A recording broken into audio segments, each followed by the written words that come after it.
You were not chosen because you are special. You were chosen because you are now aware. And awareness removes excuses. What you assume next will multiply. People hear the word chosen and immediately feel a surge of separation. It sounds like luck, like destiny hand-picked favorites, like a cosmic lottery where a few are singled out and the rest are passed over. That misunderstanding is deliberate because it keeps the mind external, waiting, hoping, and quietly powerless. But the truth is far less romantic and far more confronting. Chosen has never meant special. It has always meant aware. Neville Goddard dismantled this illusion with surgical precision. He made it clear that no one is rewarded by God, favored by fate, or blessed by chance.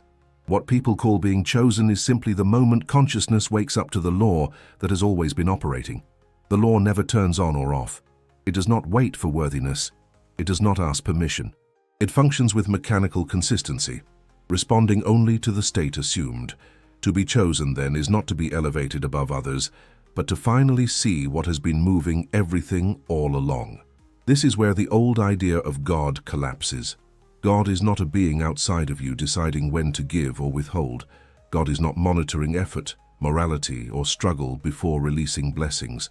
God is consciousness itself, expressing through awareness. There is no giver and no receiver. There is only expression. The moment this is seen, the entire relationship to money, provision, and power changes permanently. Neville offered an analogy that feels simple, yet it cuts deeper the longer you sit with it. Electricity powers the house whether you understand it or not. The current is already there, but the room remains dark until someone knows where the switch is and flips it. The house was never unchosen. The power was never withheld. Ignorance was the only barrier. Awareness is the switch. Once flipped, the light does not ask whether you deserve it. It simply turns on. Modern language echoes this same truth. When Joe Dispenza speaks about awareness, he points to the moment unconscious patterns are seen clearly enough that they lose their power. The instant something becomes conscious, it can no longer run you automatically. Outcomes change not because reality became kinder, but because the cause was finally noticed. What was once invisible becomes obvious, and what was once random reveals itself as law. This is why money enters the conversation so sharply here. Money is not a reward sent by God, nor a sign of virtue, nor proof of being chosen. Money is one of the clearest mirrors consciousness has. It reflects states with brutal honesty. It shows where awareness has stabilized and where it has not. And because money amplifies identity, intention, and assumption, it is not neutral. It must be used carefully. Not because it is dangerous in itself, but because once awareness is present, innocence is gone. If you are hearing this, it is not because you were selected. It is because you are seeing. And once you see, the law does not allow you to unknow it. What follows is not a promise of sudden riches or effortless gain. It is an explanation of why money responds when awareness awakens, and why the moment you understand this, responsibility quietly replaces fantasy. You were not selected. You became conscious. There is a quiet but decisive shift that happens when someone stops believing they were selected and realizes they simply became conscious. Selection implies hierarchy, a divine sorting system where some are elevated and others are overlooked. Consciousness, however, has no favorites. It has only states, and states are entered, not granted. The moment this distinction is understood, the emotional charge around being chosen dissolves, replaced by something far more stabilizing: clarity.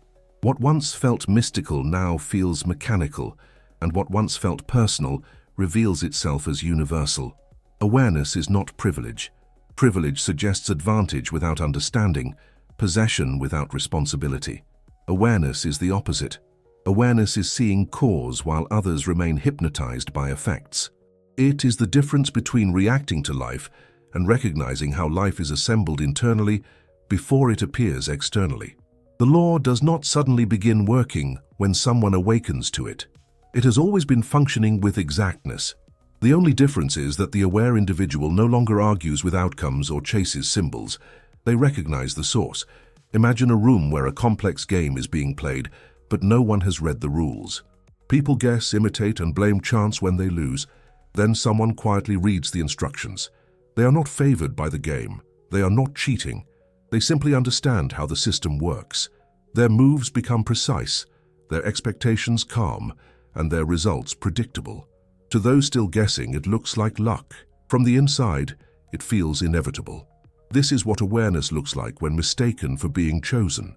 The law operates on everyone without exception. It animates the lives of those who deny it just as faithfully as it supports those who understand it, but only the aware benefit from it consciously.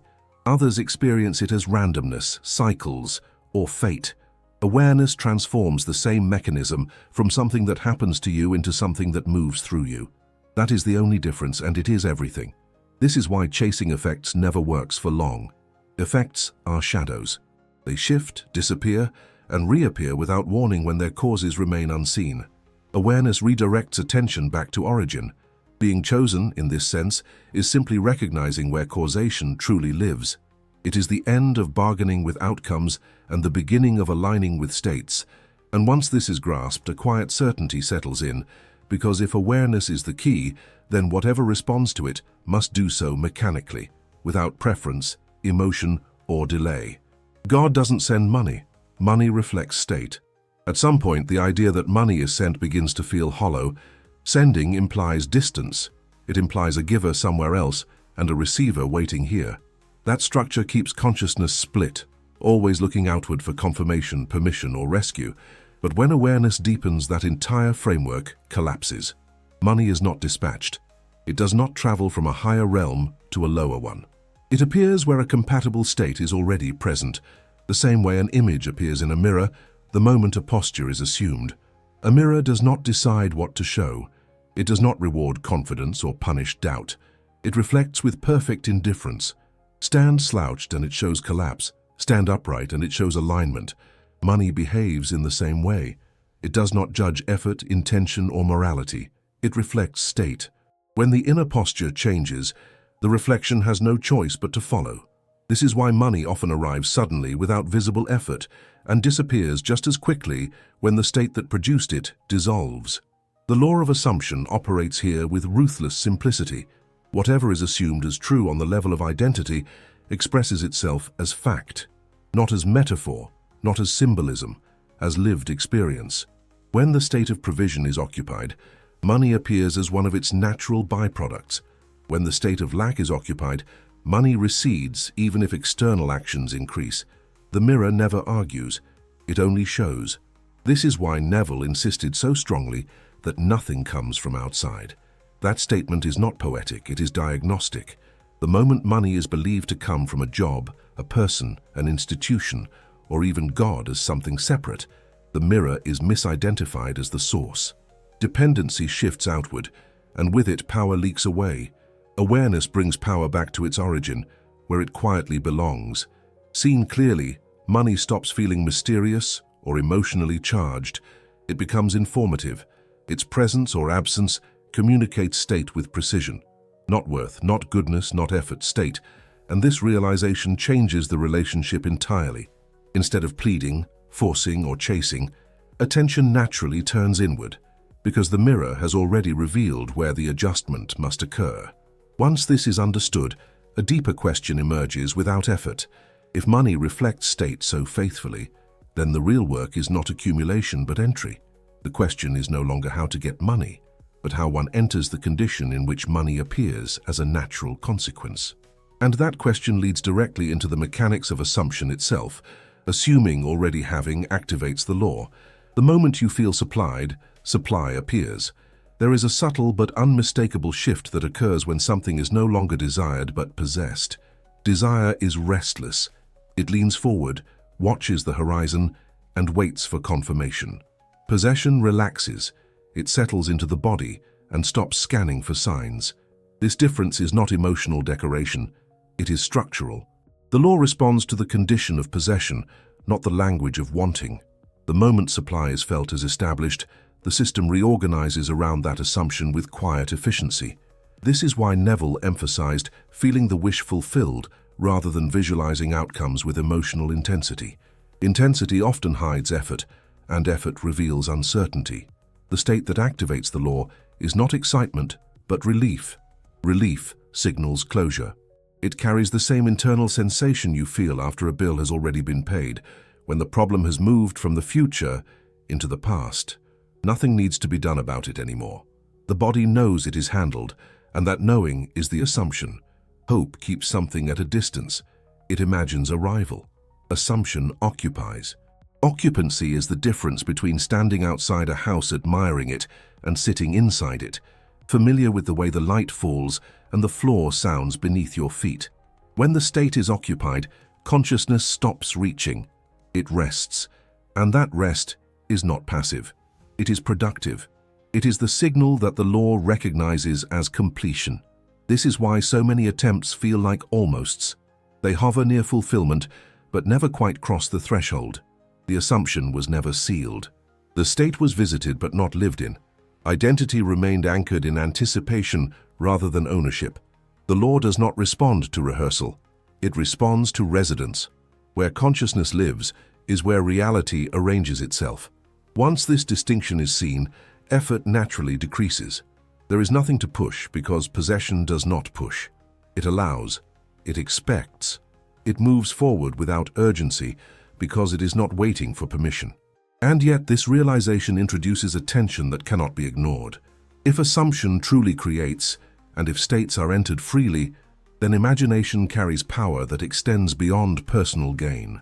That power raises an ethical question that most teachings quietly avoid, but which awareness inevitably brings to the surface.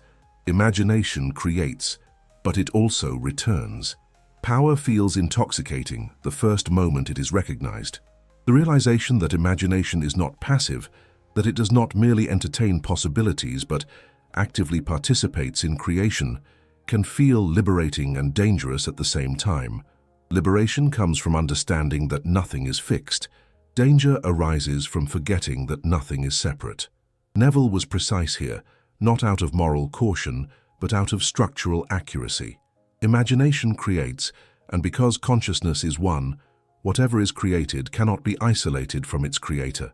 The golden rule is often misunderstood as a moral instruction layered on top of reality, as if kindness were an optional virtue rewarded by external forces. In truth, it is a description of how consciousness circulates within itself. To imagine is to move within the same field you inhabit. There is no other arena. When imagination is used, it does not travel outward and return later. It unfolds within the same unified space, and what is sent is what is encountered, because there is nowhere else for it to go. Neville described this return with unsettling clarity. He warned against imagining harm, not because punishment would follow, but because the imaginer would eventually meet their own creation wearing a different face. This is not poetic justice. It is mechanical. Consciousness does not divide itself neatly into sender and receiver. It experiences itself as both. What is imagined as done to another is impressed upon the same field that animates the self. This is why money magnifies consequences so visibly. Money accelerates movement. It amplifies intention. It makes subtle states loud. When money is used in ways that bless, include, or stabilize, the state that produced it gains coherence. It feels supported from within. When money is used to dominate, exclude, or diminish, tension enters the state. Something feels off even if the numbers increase. That instability is not coincidence. It is feedback. The boomerang never misses because it never leaves the field. It only appears to travel outward. In truth, it curves through the same space it was thrown from. Consciousness works the same way. Power without unity fractures the state that holds it. And when the state fractures, the effects cannot persist. This is not punishment, it is self-correction. And it explains why some gains feel hollow, unstable, or strangely heavy the moment they arrive. If awareness brought you here, stay, subscribe, and refine the state. What violates unity cannot persist. At first glance, it can seem as though unethical assumptions succeed. Money arrives, influence grows, opportunities open. From the surface, nothing appears wrong, but consciousness does not measure success the way appearances do. It measures coherence. A state either aligns with unity or it strains against it. When an assumption implies separation, advantage over others, or gain at another's expense, tension is introduced into the very structure holding the result. Neville spoke of consciousness as a single indivisible reality, not symbolically but literally. There is only one awareness wearing countless masks. Within such a system, separation is an illusion. but it is an illusion with consequences. To assume a state that poisons the field is like pouring poison into a shared water supply. The one who pours may drink later from a different cup, but it is the same water. The damage does not remain localized. This is why certain forms of wealth collapse without obvious external cause. The market did not necessarily shift. The people involved did not suddenly change. What changed was inner permission.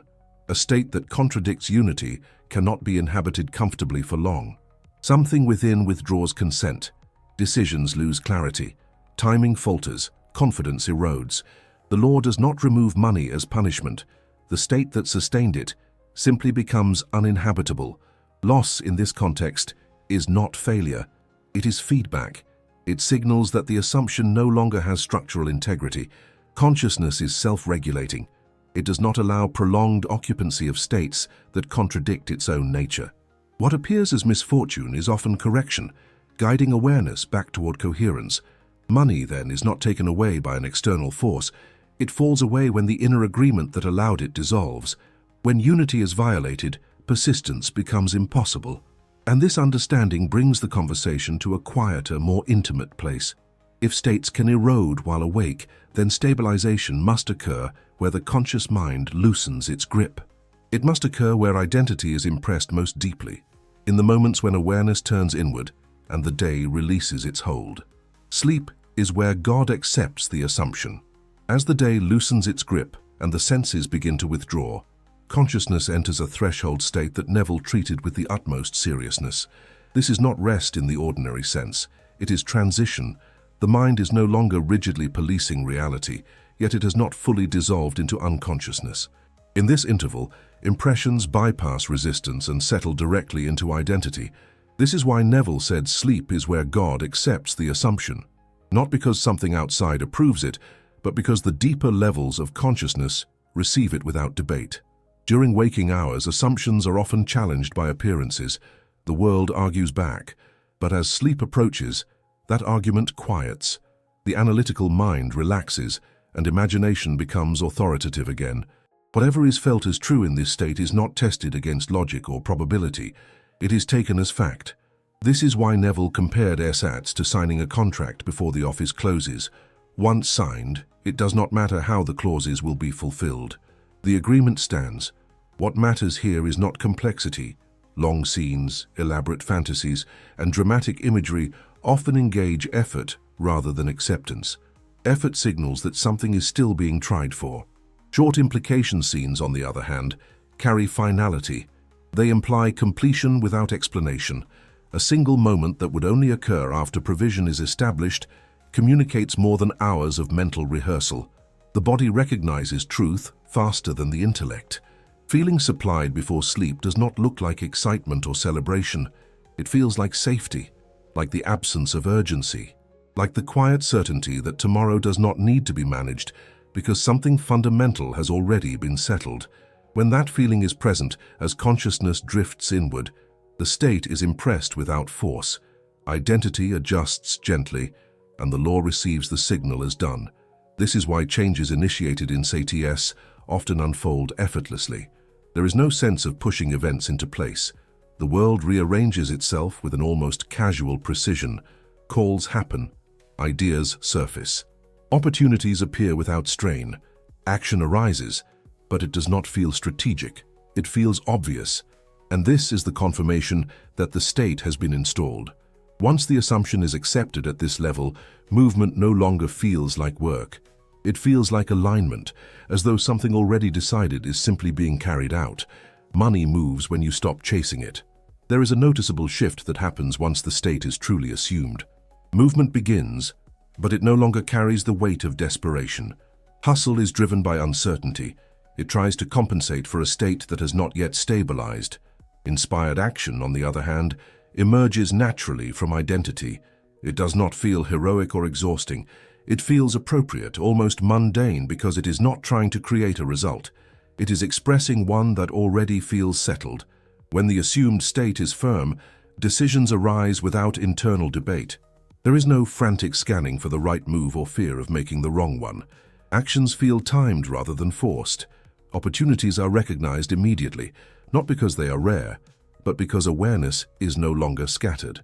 The mind stops guessing, and attention becomes precise. This precision is often mistaken for confidence, but it is actually familiarity. The path feels known because the destination has already been accepted internally. Neville described this movement as naturalness.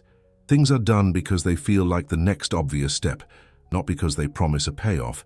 This is why effort decreases even as effectiveness increases. The state does the heavy lifting. Action simply follows the line already drawn. It is like following a GPS instead of improvising every turn. The destination is set, so each instruction arrives calmly, one at a time, without the need to see the entire route in advance. This is also why chasing money feels so different from allowing it to move. Chasing implies that money is ahead of you, running, withholding itself. That assumption alone ensures strain. When the state is assumed, money does not feel ahead. It feels adjacent.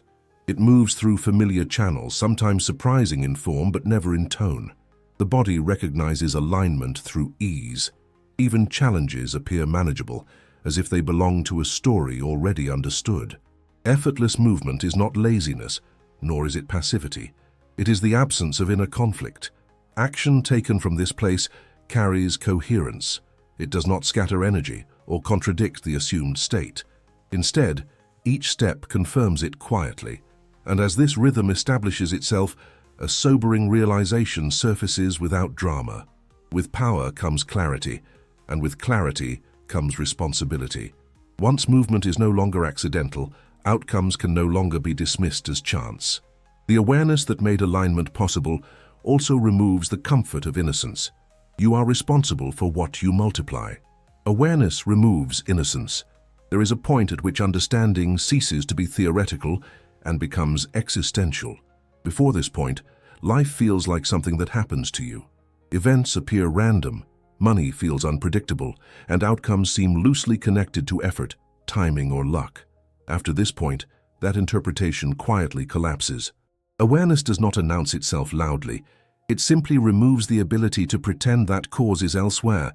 What once felt external begins to feel intimate, and innocence fades not as punishment, but as a natural consequence of seeing clearly. Neville treated this shift with great seriousness because he understood its psychological weight. To become aware of the law is not merely to gain a technique. It is to step into authorship. Once the mechanics of creation are seen, the mind can no longer honestly claim ignorance. Just as a person who understands fire cannot pretend surprise when it burns, consciousness that recognizes its own creative function cannot experience results as accidents. This is not about blame. It is about ownership. Innocence depends on unconsciousness. It relies on not knowing how things work. The moment awareness enters, innocence becomes impossible to maintain. This does not make life harsher. It makes it more precise. Effects begin to feel traceable. Patterns reveal themselves with uncomfortable clarity. Repetition becomes visible. And with that visibility comes a sobering realization. What is being experienced is not random output, but multiplied identity. Imagination is not idle. It does not merely entertain scenarios that fade harmlessly into the mind. It selects, reinforces, and stabilizes states. Those states, once stabilized, reproduce themselves. This reproduction is what Neville meant when he spoke of the law as impersonal and exact. It does not ask whether you intended to create something. It only responds to what is consistently assumed. Awareness reveals that every assumption carries reproductive power. Money exposes this more quickly than almost anything else. Because money amplifies, it brings inner states to the surface at speed. Beliefs that might remain subtle in other areas become unmistakable when provision, loss, gain, or instability are involved. Money does not create these states. It reveals them. It multiplies what is already present and makes it visible enough that it can no longer be ignored. This is why money feels like a test. Though it is not administered by an external authority, it tests coherence. It tests unity. It tests whether the state being lived can support expansion without fracturing. Some identities can hold increase naturally. Others destabilize under the same conditions. Awareness makes this evident not to judge, but to instruct. The feedback is immediate and often unmistakable. Responsibility in this context is frequently misunderstood. It is not about controlling every thought or policing the mind with fear. It is about recognizing that imagination is not private. It does not stay contained within the skull. It moves through the same consciousness that animates the world. To imagine is to impress. To impress is to participate. Awareness removes the illusion that nothing is happening until something appears. Once this is seen, the idea of being chosen takes on its final and most demanding meaning. Being chosen does not mean being protected from consequences. It means being unable to deny them. It means no longer having the comfort of believing that results are separate from inner life. The law does not become harsher with awareness, it becomes clearer. The margin for self-deception narrows. This clarity can feel heavy at first, but it eventually becomes stabilizing. There is relief in knowing that nothing is arbitrarily imposed. There is grounding in realizing that multiplication follows identity with consistency. Awareness places the center of gravity back where it belongs. Power and responsibility return to the same place, no longer split between an external world and an internal self. Money, then, is not a measure of worth, nor a sign of divine approval. It is a signal. It reflects what is being multiplied through consciousness at scale. When this is understood, obsession fades, fear softens, attention turns inward, not with anxiety, but with respect. Awareness has removed innocence, but it has also removed confusion. What remains is a clear field where imagination is known to be creative, identity is known to be causal, and responsibility is no longer a burden, but a natural companion to understanding. By the time this understanding settles, the meaning of being chosen has completely reversed itself. What once sounded like privilege now reveals itself as responsibility. Money was never the promise, and it was never the proof. It has always been the mirror. It reflects the state you knowingly occupy, not your effort, not your intention, and not your morality. Once awareness is present, money stops feeling mysterious or dramatic. It becomes precise. It shows you, with unsettling honesty, what identity is being lived. This is why the truth must be anchored carefully. Money does not arrive as confirmation that something outside you has finally approved. It appears because a state has been assumed and stabilized. When awareness is absent, the mirror feels random. When awareness is present, the mirror becomes instructional. The mechanism never changes. Only perception does. And perception, once altered, cannot return to innocence. At this point, the old image of God as a giver collapses entirely. There is no external source deciding when to send or withhold. God is not sending money. God is expressing as you. What appears in form is consciousness in motion, shaped by assumption and sustained by identity. This is not meant to inspire belief. It is meant to describe function. Once seen, it becomes difficult to argue with experience itself. Neville's warning about imagining lovingly takes on a new seriousness here. It is not advice layered on top of the law. It is a consequence of unity. There is no other consciousness to send something to. Whatever is imagined moves within the same field that animates the self. Harm cannot be isolated. Benefit cannot be hoarded. What is impressed returns not as punishment or reward, but as resonance. Imagination circulates. Modern language points to the same realization. Awareness changes cause and effect the moment unconscious creation ends. When patterns are seen clearly, they lose the power to run automatically. Creation does not stop, it becomes deliberate. Fate dissolves into feedback. What once felt imposed begins to feel authored. At this level, attention naturally shifts away from accumulation and toward coherence. Wealth that cannot be lived from without inner resistance destabilizes, not because it is wrong, but because the state that produced it cannot be sustained. Wealth that aligns with unity stabilizes, because nothing within contradicts it. The deciding factor is never the amount. It is the state. This is why money so often exposes identity rather than fixes it. It magnifies what is already present. It accelerates feedback.